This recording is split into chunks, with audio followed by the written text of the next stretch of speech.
देश के अलग अलग राज्यों में एसआईआर की प्रक्रिया शुरू होते ही बवाल मच गया है। इसी प्रक्रिया के शुरू होने के बाद कई राज्यों से कई लोगों की मौत की खबर भी सामने आई, जिसे लेकर राहुल गांधी ने भी मोर्चा खोल दिया है। राहुल गांधी ने सोशल मीडिया प्लेटफॉर्म पर पोस्ट करते हुए लिखा, एसआईआर के नाम पर देश भर में अफरा तफरी मचा रखी है।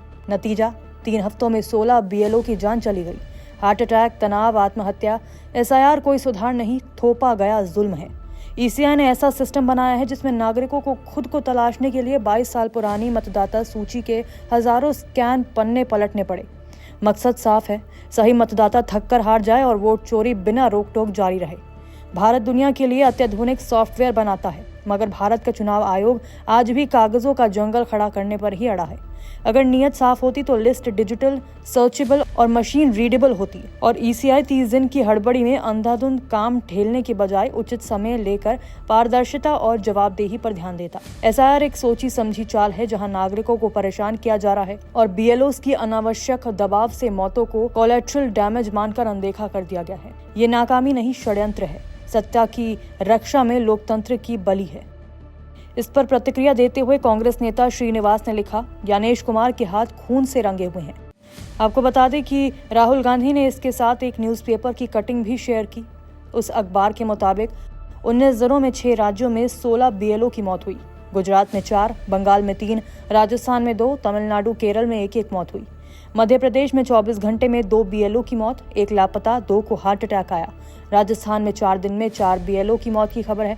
फॉर्म अपडेट में राजस्थान सबसे आगे है, यानी कि 60.54%। केरल सबसे पीछे जिसमें 10.58% है।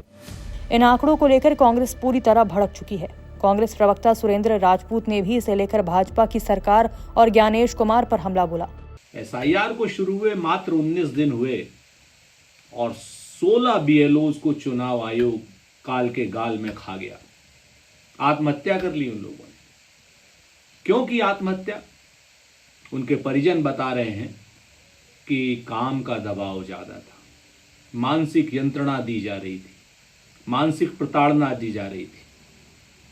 50 करोड़ लोगों को 12 राज्यों में 1 महीने के अंदर उनके फॉर्म भर करके अपलोड करने।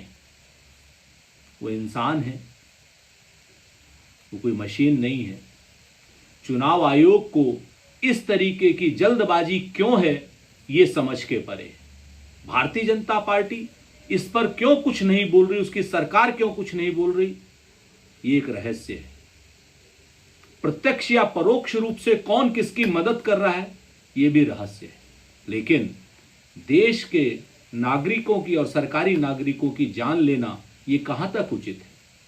ये आत्महत्या क्यों कर रहे हैं? और ये 1 महीने की जगह इनको 4 महीने क्यों नहीं किया जा सकता? ये चुनाव आयोग बताएगा? या अभी तुरंत कहीं कोई चुनाव है? इतना दबाव आखिर क्यों दे रहा है सरकारी कर्मचारियों पर?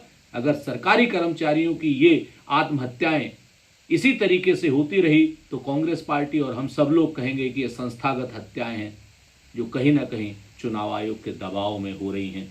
कांग्रेस अध्यक्ष मल्लिकार्जुन खड़गे ने भी इस मामले को लेकर चुनाव आयोग की प्रक्रिया पर सवाल उठाए। मल्लिकार्जुन खड़गे ने सोशल मीडिया पर पोस्ट करते हुए लिखा, भाजपा की वोट चोरी अब जानलेवा रूप ले चुकी है। काम के भार से बीएलओ और पोलिंग ऑफिसर्स आत्महत्या करने पर मजबूर हैं। मेरी हर एक परिवार जिसने अपनों को खोया है, उनको गहरी संवेदनाएं। जमीनी हकीकत के मुताबिक ये संख्या रिपोर्टों से कई अधिक है, जो बेहद चिंताजनक है। इन परिवारों को न्याय कौन दिलाएगा? भाजपा चोरी की सत्ता की मलाई खाने में व्यस्त है और ईसीआई एसवीईपी मूक दर्शक बने तमाशा देख रहा है। हड़बड़ी में बिना प्लानिंग के जबरन एसआईआर लागू करना नोटबंदी और कोरोना लॉकडाउन की याद दिलाता है। सत्ता का दुरुपयोग कर संस्थानों से आत्महत्या करवाना, संविधान की धज्जियां उड़ाना और लोकतंत्र को दुर्बल बनाना भाजपा की सत्ता की भूख का नतीजा है। अब बस, अगर अभी भी हम नहीं जागे तो लोकतंत्र के आखिरी स्तंभों को गिरने से कोई नहीं बचा सकता। जो लोग एसआईआर और वोट चोरी पर चुप हैं, वो इन निर्दोष बीएलओस की मृत्यु के कसूरवार हैं। आवाज उठाइए, लोकतंत्र बचाइए। नमस्कार, मैं हूं मानक गुप्ता। अगर आपको हमारा ये वीडियो पसंद आया हो तो इसे लाइक और शेयर जरूर करें और हाँ, हमें सब्सक्राइब और फॉलो करना ना भूलें ताकि आप देश और दुनिया की कोई खबर मिस ना करें।